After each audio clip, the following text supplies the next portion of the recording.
Ontem a gente teve o primeiro debate do segundo turno pela Band, onde o Lula e o Bolsonaro finalmente se encontraram e puderam fazer perguntas diretamente um pro outro. Era aquilo que a gente esperava há um bom tempo, tanto o bolsonarista quanto o pessoal que vai votar no Lula ou no PT ou contra o Bolsonaro. E eu já preciso te adiantar, o Lula errou, mas quem perdeu no final, na minha avaliação, foi o Bolsonaro, e eu vou te explicar por quê. Antes de qualquer coisa, já clica aqui embaixo no gostei ou no não gostei, avalie esse vídeo, clica no gostei se você gostou da surra que ele levou, já vou te contar quem, e também já deixa um comentário da tua avaliação sobre o debate de ontem, se você gostou ou não gostou. Eu particularmente acho que esse é o melhor formato que pode se ter para o segundo turno. Principalmente quando eles saem atrás daquele púlpito lá, porque eles são meio cachorro. Quando eu digo eles, eu tô falando um dos candidatos, é meio cachorro.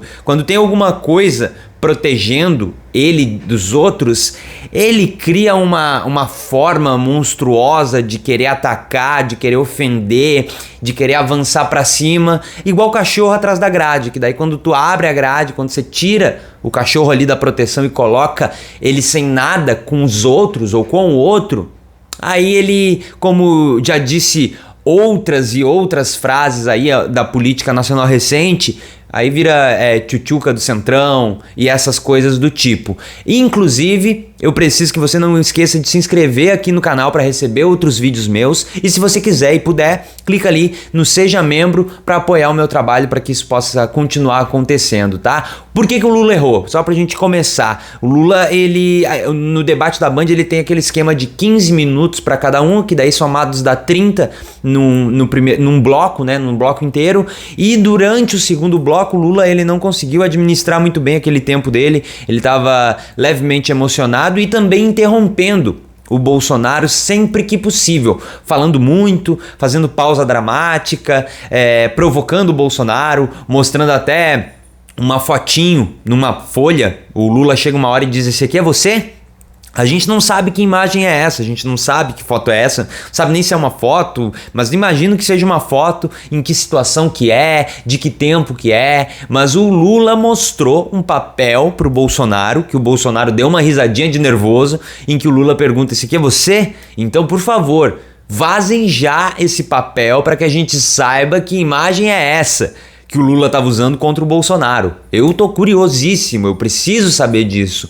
Porque nos bastidores, o Carlos Bolsonaro, o filho do Bolsonaro queridinho que cuida das redes e que agora tá um pouco afastado porque o Bolsonaro arrumou um outro coach para cuidar dele e para recrutar gente na internet, porque eles dizem que eles têm que recrutar gente para trabalhar na internet para que não precise se pegar em armas.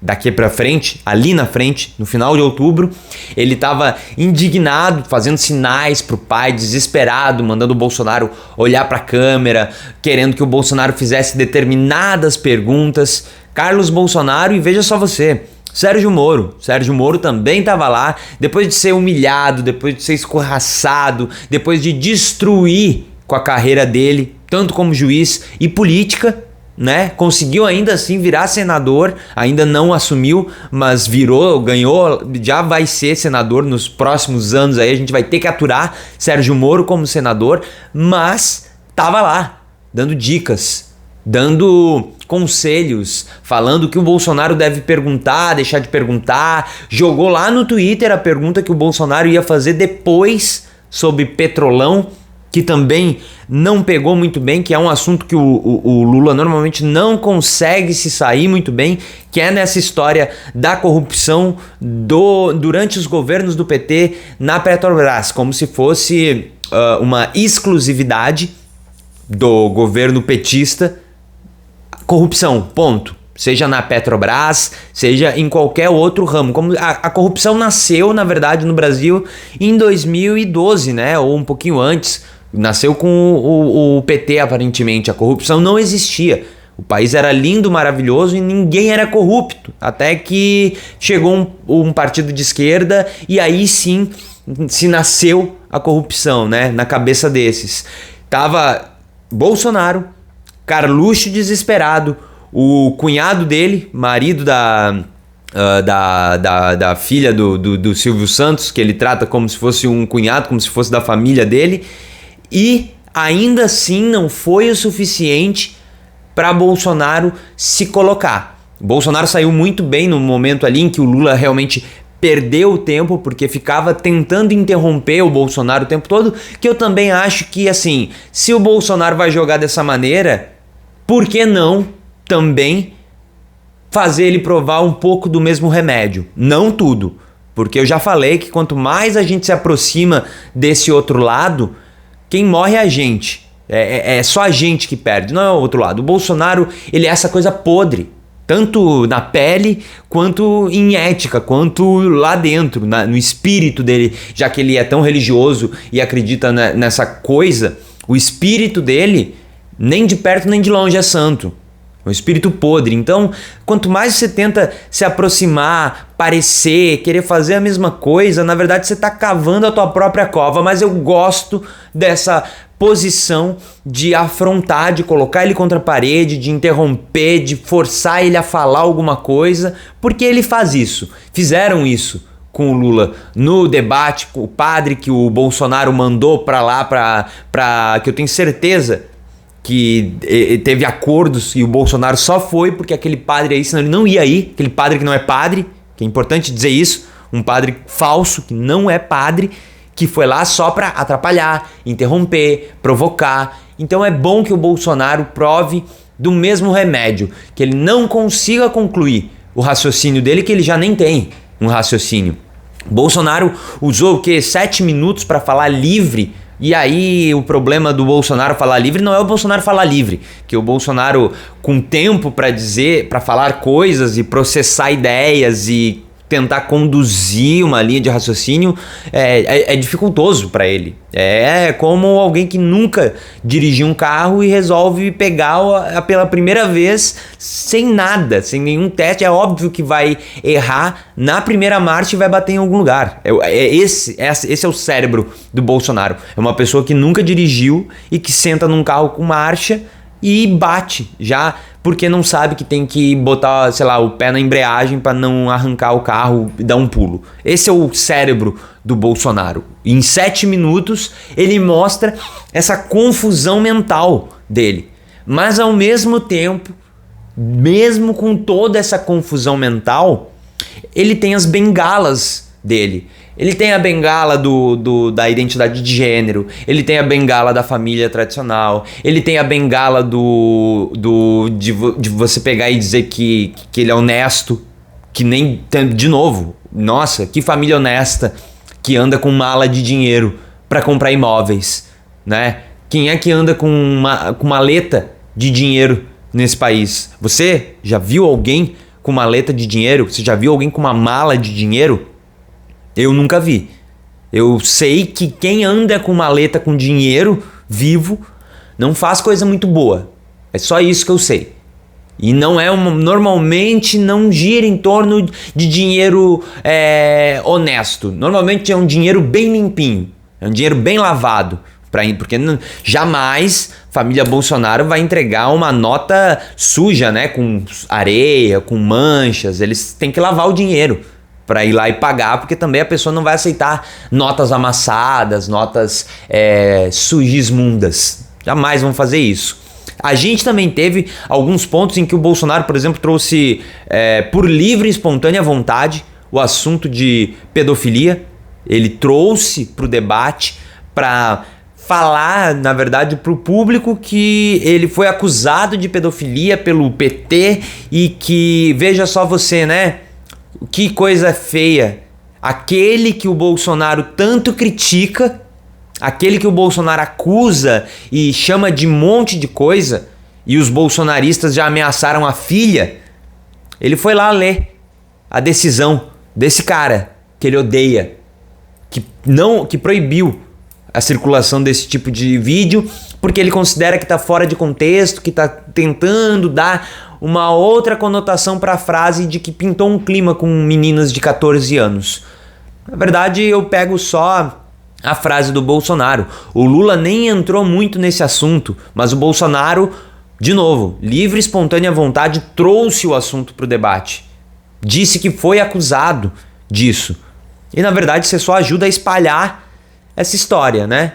Quando o Bolsonaro fala sobre isso no debate, para pessoas que não necessariamente estão assim, tão por dentro da política, a ponto de acompanhar tudo, até mesmo esse tipo de acusação, na verdade me parece mais um tiro no pé. Mas de novo, como o eleitor do Bolsonaro é um eleitor que se diz religioso, protegendo a família, que se diz que quer proteger as crianças da mamadeira de piroca que nunca existiu, eu também vejo que não tem muito efeito nessa base mais sólida do bolsonarismo. Não vejo que vai fazer muita diferença, vai ser só, viu só que horror, acusando o nosso presidente que protege tantas crianças de uma coisa tão absurda. Mas o fato é que o Bolsonaro entrou com uma comitiva de 10 pessoas para dentro da casa de crianças de 14 anos, meninas de 14 anos, que ele disse que pintou um clima e que ele deu a entender que elas estavam se prostituindo. E o Bolsonaro não fez nada sobre isso. Não fez uma denúncia. Ele foi lá para quê? O que o Bolsonaro foi fazer na casa dessas meninas com 10 pessoas? Bom, o que a gente sabe que ele fez é uma live. Para o quê? Para expor essas pessoas, essas crianças, para expor essa situação, para ganhar voto. Porque denúncia formal, oficial, para envolver as pessoas que têm... As pessoas não, as instituições, as forças que precisam ser envolvidas nessa situação, ele não envolveu. Até porque não envolveu nem as instituições. E veja só você, eu vi uma matéria na Band, do É da Coisa, em que o produtor do programa entrou em contato com a embaixada dos países que foram citados sobre, por exemplo, essa história aí que estava rolando de tráfico de crianças que eram mutiladas e arrancavam os dentes. E a embaixada desses países disseram que nunca tiveram conhecimento dessa história, que o governo nunca levou absolutamente nenhuma denúncia. Não sei o que o Bolsonaro está fazendo. Me parece mais uma pessoa protegendo pedofilia. Me parece mais uma pessoa protegendo o tráfico de criança, tortura de criança. Me parece uma pessoa protegendo crianças que estão em situação de risco, sendo prostituídas nas acusações do Bolsonaro, que eu também não acredito, né? Mas o Bolsonaro levou esse assunto da pedofilia porque ele quis pro debate. E a gente termina a análise do debate por pescando alguns pontos bem específicos. Foco na pandemia, porque esse país já esqueceu 700 mil pessoas que morreram. O país esqueceu por conta de uma força e de uma máquina que é sempre movida pelo Bolsonaro e pelo bolsonarismo para anular. Como se a pandemia já tivesse acabado, por exemplo. A gente já trata como se a pandemia tivesse acabado porque a narrativa de que a pandemia era uma gripezinha venceu. A narrativa de que a pandemia não era nada além de um resfriado que você tinha que tomar um remédio para vermes venceu. A narrativa do Bolsonaro. Essa foi a narrativa que venceu. O Lula foi muito bem focando na história da Covid, o Lula foi muito bem focando e dando a entender nessas histórias de milícia que o Bolsonaro também nunca explicou, essa quantidade de amigo e vizinho miliciano, essa quantidade de amigo e vizinho envolvido com morte de vereadora, falando da Marielle, nunca explicou. O Lula perdeu a oportunidade de falar sobre os imóveis da família Bolsonaro, né? Imóveis comprados em dinheiro vivo. Ele não citou isso, ele deveria ter citado.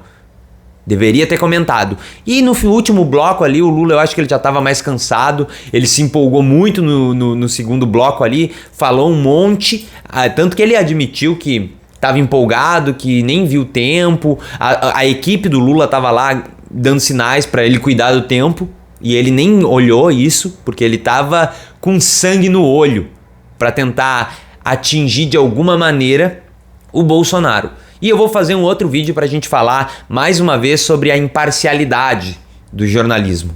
A imparcialidade do debate. A imparcialidade de um debate que tem medo de dar direito de resposta. Porque se der 2 direitos de resposta a mais para um lado, vai parecer imparcial, vai parecer que está ajudando alguém. Mas se a pessoa tem o direito de resposta, ela tem que receber o direito de resposta.